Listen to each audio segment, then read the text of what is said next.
Muy buenas tardes a todos y a todas. Bueno, para todas las personas que estéis en directo, como siempre digo, importante que si notáis que no se oye bien o cualquier cosita, lo digáis por el chat y así podemos mejorar la retransmisión.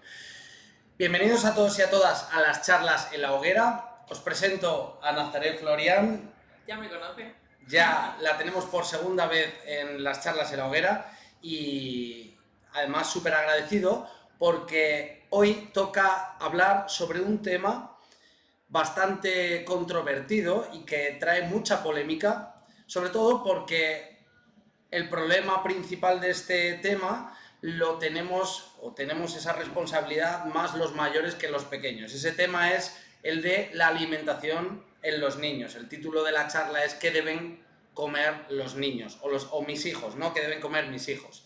Entonces, bueno, yo quiero comenzar la charla, Naza, preguntándote directamente por el problema. ¿Dónde crees, si crees que hay algún problema en la alimentación, que obviamente todos sabemos que sí, dónde crees que radica el problema principal de la mala alimentación en nuestros hijos? Vale, yo creo que el problema obviamente existe porque así lo dicen los datos, o sea, no puede ser que más del 40% de los niños hoy en día en España tengan sobrepeso u obesidad. Creo que es un problema que no hace falta entender de nutrición para saber que es un problema que lo tenemos en nuestro día a día. Cada vez hay más niños obesos, cada vez hay más niños que no tienen energía. Los niños tienen que tener energía, los niños tienen que tener ganas de jugar, los niños tienen que moverse, tienen que estar en contacto con la naturaleza y en gran parte esa falta de energía viene por la alimentación. ¿Cuál es el problema? Pues que la mayoría de la gente no come bien y le transmite esos hábitos a sus hijos. O sea, el problema principal, ¿tú crees que está en que los padres no saben comer y por lo tanto mal enseñan o mal educan a sus hijos en este hábito tan importante que es el de la buena alimentación? A ver, es un problema complejo porque creo que el problema es social, es desde los anuncios que vienen en la televisión hasta lo que se transmite en la sociedad de si le doy un plátano a mi hijo, o bueno, esto ya la verdad que está cambiando un poco, si le doy una pieza de fruta a mi hijo soy peor padre que si le doy unas galletas. Esto pasa, o sea, la gente que le da de comer unas galletas a su hijo es mejor padre porque le está dando a su hijo algo que le gusta. Sin tener en cuenta que ese algo le puede estar haciendo daño.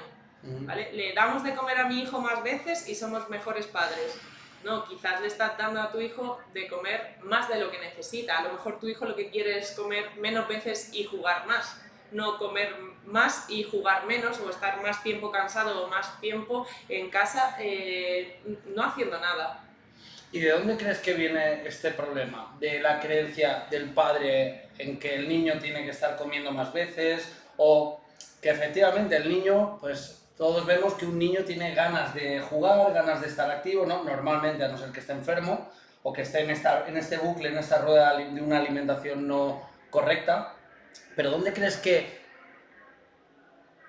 radica el problema de ese hábito del padre a la hora de querer meter al niño en esta, pues como me explico, ¿no? En esta rueda de alimentación errónea o comer, comer, comer continuamente? ¿Dónde crees que nace esto? A ver, Carlos Ríos es un nutricionista súper famoso que creó la expresión de vivimos en Matrix. Vivimos en una sociedad que nos han creado unos hábitos de vida que realmente no son saludables y realmente la gente, mucha gente, no se preocupa por saber si son buenos eso que me cuentan. ¿Es bueno comer tantas veces al día? ¿Es bueno realmente darle a mi hijo un Kinder bueno de merienda? ¿Es bueno? No se lo plantea. La gente que se hace preguntas pues empieza a averiguar y empieza a ver que realmente eso que te están contando no es cierto, ¿vale? ¿Por qué? Porque la nutrición cambia conforme cambian los tiempos. Es decir, no podemos comparar el entorno que hay ahora con el entorno que había hace 30 años, donde la gente, bueno, 30, me he pasado más, ¿vale? Mis abuelos pasaban hambre, pues quizás a ellos unas galletas les venían de puta madre, se llevaban todo el día trabajando, todo el día en el campo y quizás unas galletas eran algo que además comían de Pascuas a Ramos, les venía genial. Hoy en día... Principalmente por eso, porque lo comían de Pascuas a Ramos. Hoy en día, en el entorno que hay, estamos sobreexpuestos a comida ultraazucarada, a todo el día acceso a comida ilimitado, a refrescos ultraazucarados. Pues comer constantemente comida ultraazucarada, encima no me muevo, estoy creando niños y niñas con sobrepeso, obesidad, problemas metabólicos, problemas de diabetes. Cada vez la diabetes tipo 2 antes era una diabetes en el adulto, cada vez hay más niños con diabetes tipo 2. ¿Por qué? Básicamente porque comemos mal. Vale, pero desde el principio has mencionado el gran porcentaje que hay en la sociedad de obesidad en los niños. Ahora me estás hablando de enfermedades relacionadas con altos índices de azúcar en sangre. O sea, como que el problema es primero del azúcar, o que las enfermedades a las que estamos prestando atención son enfermedades relacionadas con los altos índices de azúcar, y en la gran mayoría el problema principal es este. Pero a mí me gustaría que nos hablaras de más trastornos relacionados con una mala alimentación, no solo con el tema del azúcar, sino en general. Una mala alimentación, ¿cuántos problemas puede traer en un niño, ya no solo a corto, sino también a largo plazo? Y problemas que los padres es muy posible que ni siquiera sean conscientes de que puedan suceder. Mira, sin ir más lejos, un trastorno que puede ser súper común es niños que realmente no rinden a los padres, realmente en el terreno intelectual, en el colegio les importa muchísimo. Realmente hay niños que no controlan la energía que tienen después de un desayuno súper azucarado, que tienen peor concentración. ¿Por qué? Porque básicamente se levantan, les dan un colacao con galletas, su pico de glucosa es tremendo, ese niño está hiperactivo. Llega a clase y le hacen sentarse en una silla. Realmente él no puede estar quieto porque tiene unos niveles de glucosa que su cuerpo realmente lo tiene hiperactivo. Necesita darle salida. Necesita darle salida. Muchos niños se diagnostican con problemas de exceso de actividad simplemente por un exceso de azúcar. Llega al recreo y otra vez el niño se come un bollicao. Otra vez el niño le obligas a sentarte y el niño no puede estar quieto. ¿Vale? A menos que tenga una clase de educación física donde se desfoga, no puede. Entonces, ¿qué pasa? Que los niños no se concentran, tienen problemas para concentrarse, para estarse quietos, para prestar atención. ¿Qué pasa? ¿Es siempre un problema más allá, o es realmente simplemente por una mala alimentación? Si le mejorara la alimentación, mejoraría. En muchos casos pasa, mejora. ¿Qué más problemas relacionados con unos malos hábitos de alimentación? Por ejemplo, esto que estás contando, ¿no? Un desayuno alto en índice glucémico, luego en el recreo también pues azúcares, o incluso llego a la hora de la comida y hay harinas refinadas. ¿Qué más problemas de salud puede tener el niño en el futuro? Realmente o en el presente, claro. El ambiente microbiano, o sea, lo que genera la microbiota de un niño va a repercutir en toda su vida. ¿Qué pasa? Que un niño de 0 a 5 años más o menos tú puedes jugar con esa microbiota, con lo que le estás dando de comer. Después de los 5 años ese entorno microbiano es estable, se parece muchísimo al del adulto, está formado. Entonces es importante que en los primeros años de vida tú le des al niño alimentos nutritivos que conformen una microbiota saludable. No tener una microbiota saludable, ¿qué problemas puede acarrear? Pues problemas intestinales, problemas de dermatitis, problemas de alergias, de intolerancias secundarias, ¿vale? Muchos problemas neuronales en el futuro, sobre todo obesidad en el futuro, más probabilidades de ser obeso. Muchísimos problemas que la gente no son conscientes, y lo peor es que de 0 a 3 años la comida o lo que propone muchas veces la industria es igual de malo que los bollicaos, porque muchas veces pensamos en los potitos y decimos tendrían que ser buenos porque si están hechos para nuestro bebé. La mayoría de las comidas o de las papillas infantiles llevan muchísimo azúcar. O sea, desde pequeños hacemos a nuestros hijos adictos al azúcar sin saberlo. Sí, yo estoy bastante de acuerdo con esto, pero sí que me gustaría que explicaras un poco más este concepto del que has hablado de ambiente microbiano, porque yo sé que esto a muchas personas le estará sonando a chino y es muy posible o es muy interesante que todo el mundo contextualice este concepto para entender la gravedad del asunto cuando la alimentación del niño de 0 a 5 años no es la correcta. Vale, al final las bacterias que viven en nuestro cuerpo tienen que ser súper diversas, tienen que ser ricas. ¿Y cómo hacemos un entorno microbiano favorable? Pues desde el principio, desde el parto, ¿vale? Hay mucha diferencia entre que sea un parto vaginal o sea una cesárea. Después la leche materna también tiene su aporte y su riqueza. Sí. Lo que le doy de comer a mi hijo, todo lo que le dejo tener contacto con la naturaleza, que mancharse las manos, al final genera un entorno microbiano. Cuanto más saludable es, más voy a favorecer el tener un adulto sano, con un entorno microbiano saludable. Si no tengo un parto vaginal y tengo un parto por cesárea, mi entorno microbiano será un poco más débil, pero es algo que puedo influir y modificar, ¿vale? La microbiota es algo que siempre está en cambio. Si cuando genero un cambio de alimentación muy brusco, aunque sea en la edad adulta, mi microbiota cambia y con ella cambian pues mis sensaciones a la hora de tener digestiones.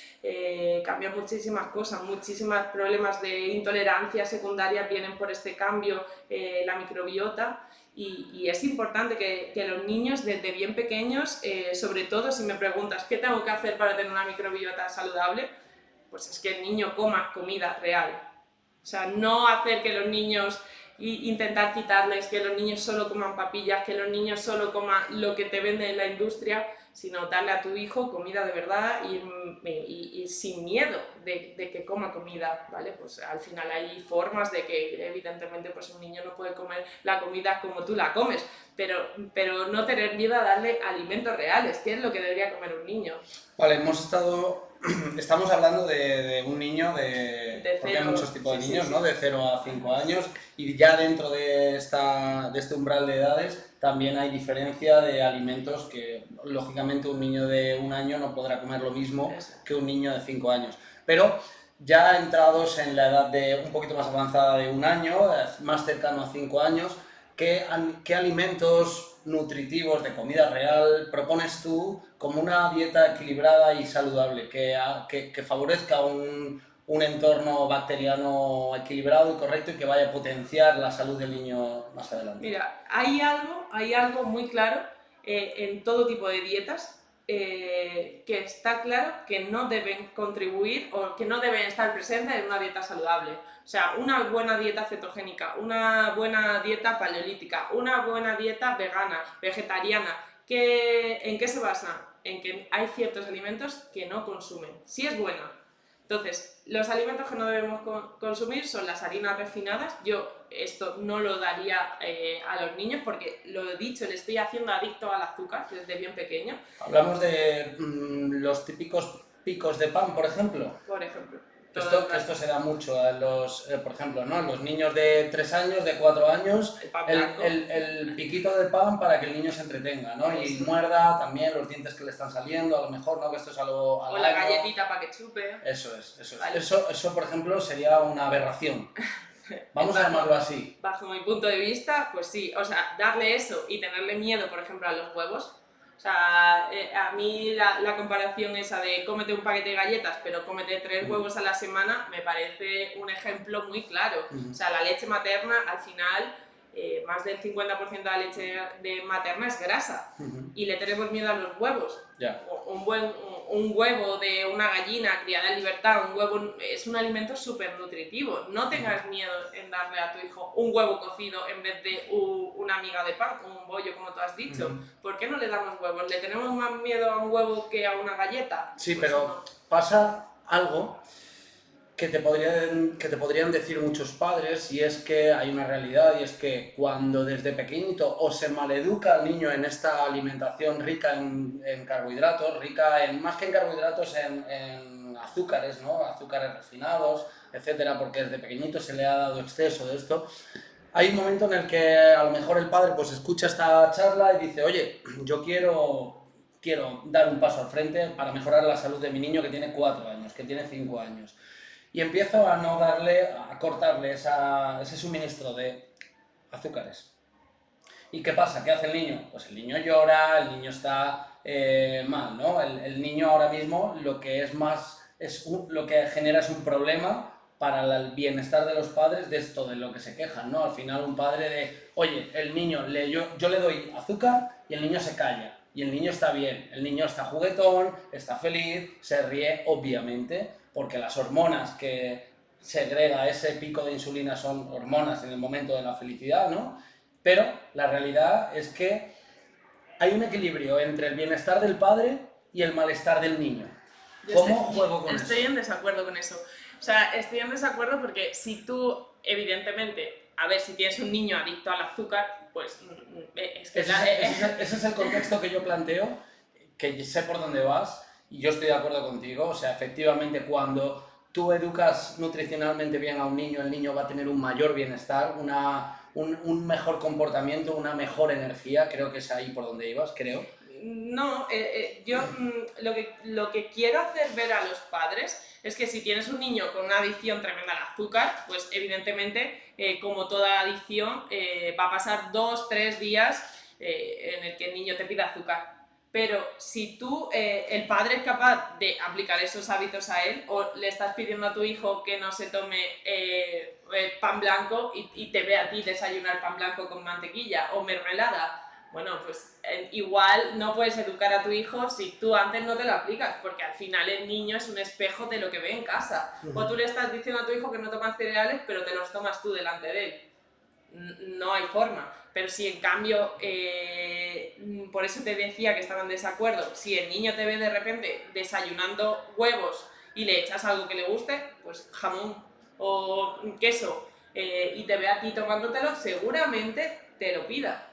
Sí, y que es cierto que si tú le pones al niño un chocolate y un huevo, es muy posible que prefiera el chocolate y que al final su percepción del sabor del huevo sea completamente errónea, que maleduque ese paladar, ¿no? Porque estamos hablando de alimentos, de alimentos hiperpalatables que distorsionan la realidad del gusto y que hacen que se maleduque al niño, ¿no? Lo bueno de todo esto es que el paladar es súper educable. Pues, igual que puedes maleducar el paladar de tu hijo, lo puedes reeducar muy rápidamente, más rápidamente de lo que la gente piensa. En una semana cambiando hábitos, el niño, por ejemplo, donde antes una pera no le sabía dulce, de repente a la semana empieza a gustarle. Claro. O sea, no es algo que tarde meses en llegar, llega relativamente pronto. Sí que tienes que ser estricto si al final le quieres que la pera le sepa dulce, pero le estás dando colacao, cereales, no sé qué, nunca le vas a ver dulce la pera. Pero si eres estricto y evidentemente no lo tiene en casa, porque el problema es que a lo mejor el niño llega con hambre en el colegio y abre el mueble y se encuentra chocolate, que si tal, pues un niño come. Si tú eres estricto y realmente estos hábitos son para ti, tu hijo los va a tener. Pues a lo mejor habrá cosas que a ti te gusten, que a él no, pero eso ya entra en gustos personales, pero realmente la mayoría de los hábitos los vas a transmitir. Me hablabas de la educación, de esa educación nutricional que tiene que tener el niño para poder nutrirse, obviamente. ¿Esa educación nutricional la tiene el padre? ¿La tienen los padres? ¿Crees que es un problema? Antes hablábamos de un autoengaño de la familia, de un autoengaño del padre. El hecho de decir, es que tengo un hijo y por tener un hijo pues le voy a dar un dulce y ya me lo como yo. Ya también aprovecho y como yo ese dulce o como pan o como lo que sea, ¿no? ¿Crees que es más uno de los problemas o que en realidad se mezcla también con una falta de educación nutricional de los padres, falta de interés y falta de la sociedad que nos induzca un poquito más de presión en esa dirección para educar? Primero, para educarnos a nosotros y luego para educar a los niños. ¿Cómo ves esta comparación? Realmente, en mi experiencia, he visto que lo que comentabas anteriormente y lo que te comentaba antes de el padre quiere comer cereales para desayunar, entonces obligatoriamente pues se autoengaña y dice, bueno, lo compro para mi hijo, pero al final es él o la madre la que se acaba comiendo los cereales, o se lo comen a la mitad, o muchas abuelas. Tengo muchas pacientes abuelas que dicen, realmente se lo compro a mi nieto, pero me estoy engañando, sé que es para mí.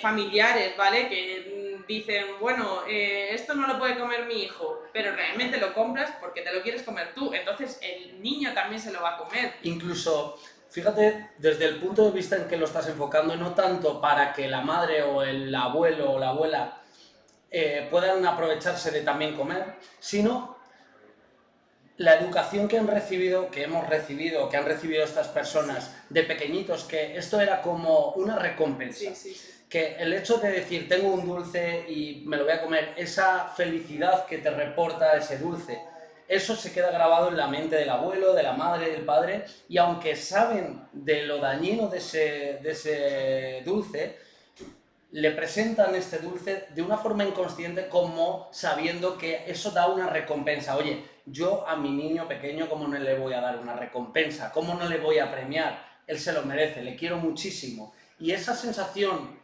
de recuerdo instintivo que tenemos aquí detrás, de decir, es que para mí era una recompensa, para mí era un recuerdo muy bonito cuando yo estaba en el recreo y comía chocolates. Entonces ya no el hecho de comérmelo yo, sino comprárselo porque sé que eso trae una gratificación a todos los niveles. A ver, es que estamos hablando de cosas súper complejas y que vienen de una estructura que al final es completamente errónea. Yo hablo mucho en mi post de Instagram de asociar emociones y comida. Sí, estamos acostumbrados a que lloramos y la mami, la abuela me dan para que se me pase el cabreo o se me pase el disgusto, chocolate o una chuche. O estoy contento porque he aprobado un examen y venga, una chuche. Asociamos constantemente y nos enseñan constantemente a que las emociones y la comida van de la mano. Y además, ¿qué tipo de comida? No te dan, yo qué sé, no te dan un huevo, te dan una chuche, lo que tú dices, algo que genera un sentimiento de placer inmediato, ¿vale? Pero que, ¿por qué? Porque el azúcar tiene eso. El azúcar, nuestro cerebro provoca una sensación muy placentera. ¿Nos hace daño? Sí, pero esa sensación, pues al final está ahí y hay que luchar contra ella. Y que vivimos en la creencia de que no premiarme puntualmente es castigarme, es castigar a mi cuerpo y castigar mi felicidad. Exacto. Y ¿cuántas veces escuchamos o cuántas veces utilizamos la típica frase de venga, hombre, si un día es un día, no pasa nada, no vas a tener al niño así siempre, o con nosotros mismos? Bueno, hoy, joder, un día a la semana, que para eso me tiro todo en la semana trabajando, ¿no? Y sacrificado, para ahora darme el premio. Y en realidad no te estás dando ningún premio, en realidad lo único que estás haciendo es castigarte. Ese cambio de paradigma, simplemente entender que lo que estás haciendo es un castigo a tu cuerpo, lejos de premiarte, es un cambio total de visión y que puede hacer que mejore la salud, tanto nuestra como de nuestros niños, ¿no? Y esto lo hablaba, pues, por ejemplo, yo el otro día comiendo con mi padre en la mesa. Con mi familia al final acabamos casi siempre hablando del mismo tema, porque nos sentábamos a comer y mis padres al final pues tienen unos hábitos adheridos a esa educación que les han dado de pequeños y ellos no tienen la culpa, en realidad ellos han sido educados así. Pero ¿qué sucede? Que ellos no saben o no sabían, yo les estoy intentando orientar a esto, no sabían qué alimentos tenían proteínas y qué hacían las proteínas en el cuerpo. No sabían lo que eran las grasas ni los carbohidratos. ¿Sabes? Lo que es el azúcar, pero en realidad lo identificas. Identificas el azúcar si te lo ponen delante, pero no sabes qué es eso y qué produce en tu cuerpo. Entonces, ¿cómo yo voy a poder saber cuál es la distribución nutricional de un alimento? ¿Y qué va a suceder, qué va a producir en mi cuerpo ese alimento? Si mis padres mismos, que son los que a mí me enseñaron, no me lo supieron enseñar porque tampoco ellos sabían. Entonces, creo que ese paradigma de entender que la nutrición es algo, como tú bien estás explicando, mucho más apartado de la emoción, es simplemente un proceso vital del que nos podemos aprovechar para algo que tanto queremos continuamente, que es vivir mejor. Ya ni siquiera vivir más, que también, pero vivir en el presente de una forma más energética, más vital, con mejores sensaciones, con más silencio corporal, como digo yo, ¿no? Entonces yo creo que este concepto es interesante. Mira, yo os cuento un caso. Una vez tuve una niña, que la niña tenía sobrepeso y el hermano no, ¿vale? Y la niña se comparaba constantemente con el hermano. La madre me llamó a mí para empezar a trabajar con la niña y me decía, es que mi hija come bien, pero es que mira cómo está, mira qué gordita está, la llamaba así la madre, ¿vale? Y el hermano come igual y no. Yo creo que es algo de su metabolismo, ¿vale? La niña, con 8 años que tenía, no podía subir por las escaleras de su casa, que vivía en un segundo, tenía que coger el ascensor. Llegaba del colegio y estaba cansada y necesitaba dormir la siesta. No hacía ninguna actividad porque evidentemente cuando nos sentimos sin energía o cuando nuestro cuerpo realmente no es la herramienta que debe ser, sino que me supone un obstáculo. Si yo voy a jugar al fútbol o al baloncesto con niños que sí que controlan mejor su cuerpo, que corren más que yo, que son más rápidos y yo me encuentro en cierta forma pequeñita, pues no voy a disfrutar de la actividad. Entonces me voy a ir apartando y poco a poco me voy a ir apartando más del movimiento, del deporte, y me voy a decir a mí misma que a mí no me gusta. No, realmente es que o no has encontrado tu actividad o realmente es que te estás sintiendo mal porque tu cuerpo no te responde como tú quieres. A mí me dijo la madre lo que comían los hijos y comían para echarse la mano a la cabeza. Lo que pasa es que el niño pues al final sí que se movía más, tenía un metabolismo diferente, pero no hay que comparar, comen lo mismo, pero uno está gordita y el otro no. Pues puede ser que tus hijos sean diferentes, puede ser que el niño sí que desde el principio sea muy activo y tenga mucho movimiento y haga fútbol y entonces, aunque coma basura, pues la está quemando. Pero la niña, quizás por esa forma misma en la que educan a las niñas, no tanto en el movimiento, en ser más tranquilas, pues al final la niña empezó a no quemar ese azúcar que tomaba y ella misma se estaba apartando de sus amigas porque no quería hacer gimnasia, porque llegaba del colegio y es que se quería ir a dormir la siesta, una niña de 8 años. Entonces, ¿qué estamos haciendo con nuestros hijos? O sea, no es le doy un premio, es que muchas veces el premio es no dárselo. Y no importa que el niño sea diferente, no importa que mi hijo vaya al colegio con una pieza de fruta y los demás vayan con un bollicao. Hay que educar a la gente a que ser diferente no es malo. O sea, ¿por qué tengo que hacer lo que hace todo el mundo? Porque muchos padres le dan a su hijo cosas que los que ellos no creen por no ser los padres diferentes. Tenemos miedo a ser diferentes. Claro, por ejemplo, en el caso de la niña que estás hablando, primero de todo, igual que los seres humanos, no hay dos seres humanos iguales, igual no hay dos niños iguales, pero cuando hablamos de niños, además, se junta el proceso del desarrollo a todos los niveles. Y en este tema, el desarrollo también hormonal, desarrollo del sistema endocrino, etc. Entonces, la niña que tiene su hermano y que al final se siente como un espejo ante su hermano, primero de todo, la madre tiene que hacerle entender a la niña que ella no es igual que su hermano. Pero eso no quiere decir que no tenga que crear una estrategia de vida adaptada a ella. Y esto es educación también nutricional. La educación nutricional parte también por hacerle entender a un niño que si hay algo que no va bien, pues no pasa nada. Simplemente hay que profundizar y crear una estrategia para que las cosas vayan mejor. Enseñar, educar al niño, en este caso a la niña, oye, cariño, vamos a ver. ¿Cómo te sientes cuando vas al colegio? ¿Por qué tienes sueño ahora? Si son las 4 de la tarde. Pues, ¿sientes sueño? ¿Estás cansada? ¿Sientes pesadez? ¿No tienes ganas de jugar? ¿Por qué no tienes ganas de jugar? A lo mejor no tienes ganas de jugar porque va a jugar con las amigas que están delgadas y están con el pavo de esa edad, ¿no? Pero a lo mejor no tiene ganas de jugar porque no tiene energía. Y no tiene energía, efectivamente, porque no está sintetizando bien esos... Pues la falta de energía es una sensación difícil de identificar, porque tú no eres consciente de que te falta energía hasta que la has tenido.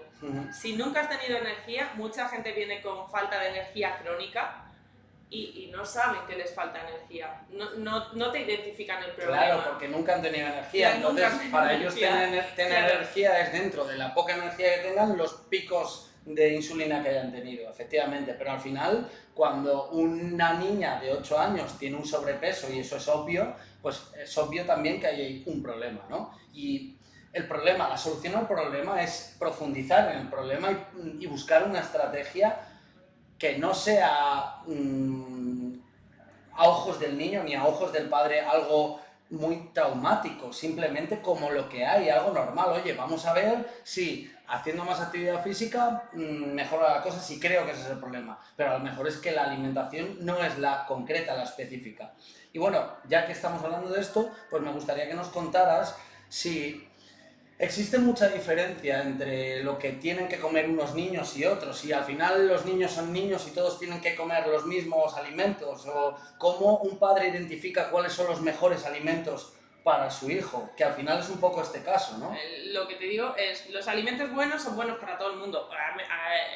Me explico, a menos que tengas cualquier tipo de enfermedad o intolerancia o alergia a un alimento, un huevo es bueno para todo el mundo. O sea, a nadie le va a hacer daño un huevo a menos que tengas una alergia al huevo o una intolerancia al huevo, por el motivo X.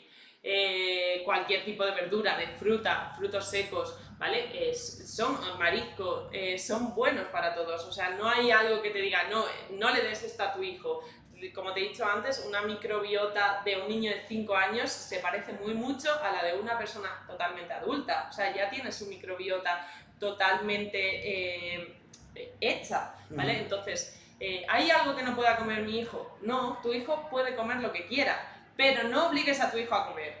O sea, esto es una cosa también que les decimos a nuestro hijo, come otra vez. Y lo saco del colegio, que ha comido a las 3 de la tarde y a las 4 le estoy dando la merienda. Porque mi hijo tiene que comer muchísimo, porque tiene que crecer. No, tu hijo déjalo que aprenda cuando tiene hambre, déjalo que experimente su cuerpo, que experimente sus sensaciones. Les damos de comer a los niños porque creemos por el reloj, porque son las 6 y le toca merienda, pero a lo mejor tu hijo no tiene hambre. No le des de comer a tu hijo encima cuando no tiene hambre y quiero que coma. ¿A qué recurro? A cosas que sé que va a comer, como que pues un bollicao, una pantera. Claro, pero aquí hay un problema y es que efectivamente yo no le voy a dar de comer al niño a no ser que tenga hambre. Y luego cuando tiene hambre, aunque no lo haga por eso, le doy alimentos nutricionalmente pobres. Pescados. Pobres. No, digo que caigo en el error de darle una comida pobre, ¿no? Nutricionalmente hablando. Por lo tanto, el niño va a estar con la tripa llena y con su sistema celular en crisis, por así decirlo, ¿no? No va a tener no va a tener energía, va a estar mal, va a estar empezando a estar mal de cara a su futuro. Entonces, no es solo no le hinches a comer, sino darle los alimentos exactos, pero que le empoderen a nivel celular, a nivel hormonal, que empoderen su sistema y su crecimiento y su desarrollo, ¿no? Dale pescados azules, dale carne, dale legumbres, dale alimentos que tengan una alta densidad nutricional. ¿Por qué? Por lo que tú dices, si es que al final estoy creando personas que comen constantemente y que su sistema hormonal está totalmente descontrolado, pierden la capacidad de saber realmente cuándo necesitan comer y cuándo no, porque el cerebro no sabe ya cuándo necesita calorías, cuándo no, cuando realmente es solo adicción al azúcar. Y si te dan azúcar todos los días a las 6 de la tarde, o si bebes Coca-Cola todos los días a las 2 del mediodía, al día siguiente, si lo haces con frecuencia, al día siguiente te la va a pedir. Tú el primer día que decides no tomar Coca-Cola normal, si la tomas todos los días a la hora de la comida, el primer día estás en la comida, dame Coca-Cola. ¿Por qué? Porque estás acostumbrando a tu cerebro a eso. Entonces, estamos creando personas adictas a cierto tipo de comidas que no pueden comer. no deberían comer. No significa que vaya a un cumpleaños, que sea el cumpleaños de mi hijo y a mi hijo le encante la tarta de zanahoria y no le pueda dar una tarta de zanahoria, no le pueda dar algo que le encanta. No estoy diciendo eso. Estoy diciendo que en la rutina de un niño no debería estar ese tipo de alimentos. No digo que no lo puedan consumir nunca, igual que lo puedes consumir tú o lo puedo consumir yo, pero que sea excepción y que ellos sepan que es una excepción. No puedo premiar a mi hijo llevándole todos los viernes a McDonald's, no. ¿Por qué no hacéis una pizza en casa o con quinoa? O ¿por qué no hacéis un pescado? Que a los niños les encanta el pescado. ¿Por qué no hacéis algo, una rutina en casa de algo, de cocinar algo que al niño le gusta? ¿Por qué le estás diciendo que su momento libre en familia es ir a comer hamburguesa de baja calidad, vamos? ¿Por qué? No nos damos cuenta de los hábitos que creamos en nuestros hijos, es así. Dos temas que yo creo que la gente tendrá dudas. Primero, el niño, mi hijo que va al colegio, en el recreo, ¿qué le llevo para que se coma en el recreo? ¿Qué le doy para que se lleve en el recreo para comer? Lo primero, para mí, fruta, yogur o cualquier lácteo, un kéfir, o chocolate puro, frutos secos, ¿vale? El niño el chocolate puro te lo va a tirar a ti a la cara. No te creas. O sea, hay niños que si no consumen habitualmente azúcar, un chocolate puro 85% sabe dulce. Dale al niño unos dátiles naturales, dale al niño unos orejones, dale al niño algo que le guste y que realmente pueda comer. Varíale esas opciones. ¿Cómo identifica un padre que no tiene una gran información o una buena educación nutricional, pero quiere darle buenos alimentos a su hijo? ¿Cómo identifica si lo que le estoy dando para que se lleve al recreo es malo o es bueno? Por ejemplo, si quiero darle un chocolate, pues no sé, a nivel de en la información nutricional, ¿qué índices de azúcares son los que me deberían hacer saltar las alarmas y decir esto no, esto sí? ¿Cómo controla eso un padre que no tiene toda la información de su lado? Yo siempre digo que, por ejemplo, en embutidos como el pavo, como el pollo, el chocolate, al final algo que lleve menos de un 80% de ese algo no es ese algo en sí. O sea, un pavo que es 50% pavo y 50% otra cosa no es pavo. Un chocolate que sea 50-50 no es chocolate. Busquemos porcentajes de 80 para arriba del producto principal que queremos comprar. Entonces, evidentemente el primer día, como tú me has dicho, yo todos los días le doy a mi hijo Nestlé con 50% de azúcar o 60% de azúcar y 40% de chocolate, y ahora al día siguiente intento darle a mi hijo una onza de chocolate del 85%. Me la tira a la cabeza. Evidentemente, pero lo haría todo el mundo. Acostumbra a tu hijo desde ve en progreso, hazlo desde pequeño.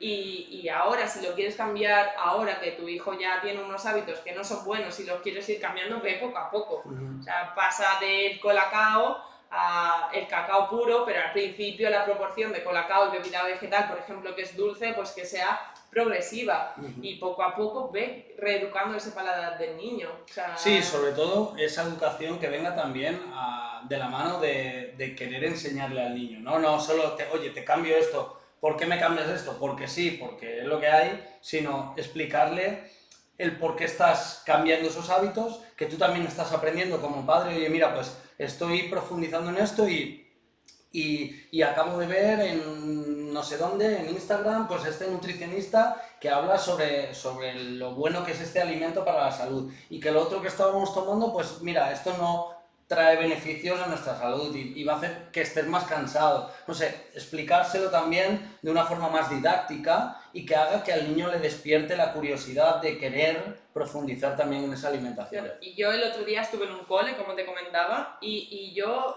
aluciné por la falta de información de los niños. Al final casi todos eran niños deportistas y al final si tú le dices a un futbolista o a un jugador de rugby o a un niño que hacía parkour, oye, si comes esto... el título de la charla es come mejor para jugar mejor. Entonces, si tú le dices a un niño, si comes esto vas a saltar más alto, si comes esto vas a correr más, vas a meter más goles, el niño se lo come. Pero se lo tienes que decir de forma creíble. Totalmente. O sea, yo muchas veces le digo a los padres, pero ¿cómo vas a hacer que tu hijo coma un calabacín si le estás poniendo un calabacín y dices, bueno, cómete solo la mitad, como diciendo que el calabacín está malo. Quizás el calabacín no esté malo, es que tú no sabes cocinarlo. También, aparte. Entonces, no le puedes vender a tu hijo, al final, en esto de un cambio de hábitos en un niño, nos volvemos un poco comerciales, ¿no? ¿Cómo vas a vender tú un ordenador si estás vendiendo el ordenador diciendo es una mierda, pero te lo voy a vender? No te lo va a comprar nadie, pero si en cambio tú vendes tu ordenador y tú dices mira qué pantalla tan bonita, va súper rápido, al final la gente te lo compra. Pues con el niño igual, no le puedes vender un brócoli de bueno, cómete un bocadito y ya te doy otra cosa que te guste. No, el brócoli no es un castigo. Sí, todo empieza en la creencia también del padre de que el brócoli es bueno y las ganas que tenga el padre de que el brócoli es bueno. Y para que el brócoli sea bueno, pues hay que cocinarlo con la intención de que esté rico. Eso es. Y pues eso, una de las cosas que yo he aprendido de ti como nutricionista es todo ese aporte que nos dan las especias y jugar con todos esos sabores de nutrientes directos de la tierra y que potencian el sabor de forma real y además de forma nutritiva. Y para acabar la charla, me gustaría que también nos dieras tu punto de vista sobre pues, si un niño no le apetece desayunar, no tiene hambre por la mañana cuando se levanta, y eso va a implicar que, pues que a lo mejor esté 12 horas o 14 horas sin comer nada. Esto hoy día se le llama ayuno. Y digo hoy día porque se habla del ayuno como algo, pues bueno, dependiendo quién lo diga, lo dice de forma más demonizada o de forma más tranquila y más enfocada a la salud. Entonces, si hablamos del ayuno en niños, la cosa se pone delicada de hablar, pero igualmente creo que para eso estamos aquí. ¿Qué opinas de que un niño pueda estar 14 horas sin comer? ¿Esto es peligroso para su salud o puede ser factible? Vale, para mí lo primero es que las personas deberíamos ser conscientes de que nuestro cuerpo está acostumbrado a pasar mucho tiempo sin comer y que no pase nada. O sea, un periodo de 12-14 horas no es un periodo largo, o sea, es un periodo totalmente normal. Nuestro cuerpo está totalmente adaptado. Si hay un niño que se levanta sin hambre y necesita ir a la escuela sin hambre, que vaya. Ya le entrará hambre a media mañana y ya llevará sus frutos secos, sus dátiles, su pieza de fruta para comer cuando tenga hambre. Pero es lo que te digo, estamos creando adultos o personas que son capaces de saber cuándo tienen hambre y cuándo no. Si yo, por el contrario, mi hijo se levanta sin hambre y le estoy forzando a comer, es lo que te digo, para que coma algo que no le apetece, le tengo que dar algo muy atractivo, tan atractivo que no sea sano. Como que, pues venga, hijo, no tienes hambre, pero te voy a dar este colacao lleno de azúcar que te está aportando un montón de calorías, un montón de azúcar, pero para que te vayas al colegio con algo. No señora, o no señor, ese colacao no, solo le está haciendo un mal tremendo a su hijo. O sea, estás provocando un pico de glucosa tremendo. Deje a su hijo que vaya sin comer al colegio y cuando tenga hambre que coma. Todos tienen 5 minutillos entre clase y clase y si le entra hambre a las 10 de la mañana que se coma sus frutos secos, sus dátiles y enseña al niño a que coma con hambre, que es lo que deberíamos enseñar todos los padres y todas las personas a nuestros hijos. Que al final el hambre es una necesidad, es un instinto, pero en un entorno adecuado, en un entorno donde mi alimentación es buena, el hambre es una sensación real, pero cuando mi entorno está totalmente desajustado, el hambre o la ansiedad, que la llama mucha gente, me entra ansiedad, es un hambre emocional o irreal que realmente está provocada por un entorno desajustado, un entorno hormonal totalmente desajustado, provocado por un gran tipo de alimentación basura. Sí, que al final cuando somos pequeños acaban creando una base de creencias de relación entre alimentación o ni siquiera alimentación, alimentos azucarados con creencias de que necesitamos comer continuamente, etc. Y eso hace que no solo durante niños se distorsione esa capacidad de degustar sabores, sino que de mayor acabe teniendo un protocolo de actuación emocional en relación con la comida, por lo tanto y como consecuencia teniendo una mala relación con la alimentación y con toda la cascada de problemas que esto conlleva. Y los picos de glucosa, al final los picos de glucosa nos generan ansiedad. Cuando un pico de glucosa sube muy alto, esa bajada da ansiedad. Entonces, ¿por qué el niño a las 4 de la tarde, después de haberse comido un platazo así de pasta, tiene hambre? Porque ese pico de glucosa baja y encima yo le estoy dando galletas y otra vez sube y le doy otra vez galletas y al final ese niño no necesita esas calorías, no las está gastando. Si se ha llevado 5 horas estudiando y 3 delante del ordenador, no está gastando esas calorías. Por eso hay obesidad, porque no gastamos las calorías que consumimos. Si tuvieras que, para poner broche final a la charla, que dar un consejo o tu punto de vista para ayudar a los padres que puedan estar un poco más perdidos en esto, no sé, 1 o 2 consejos o como los pilares en los que anclarse para poder coger las riendas de la alimentación en sus niños, ¿qué les dirías? Lo tengo clarísimo, que coman comida real. O sea, que no tengan miedo a los pescados azules. No, es que mi hijo, pescado.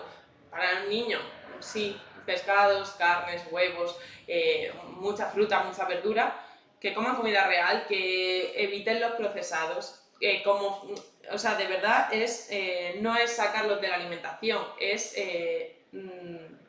que sea algo esporádico dentro de tu vida, que deberían ser eso. Y el resto de alimentación, comida real. Que no tengas miedo de darle a tu hijo nada de lo que tú comas, si es bueno.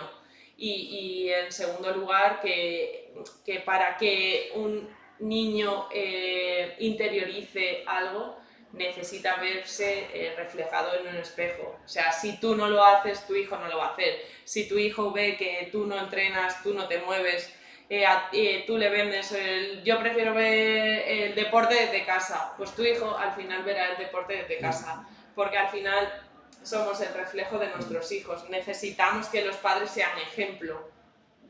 Me quedo con esta conclusión final: ser principalmente el ejemplo de tu hijo. Si quieres que tu hijo tenga salud, tú tienes que tener salud, y para eso tú tienes que comer bien y tienes que saber de alimentación. Naza, muchísimas gracias por tu tiempo y encantada otra vez de estar aquí. Esperemos que dentro de no mucho te vuelva a engañar. Perfecto. Gracias. Chao.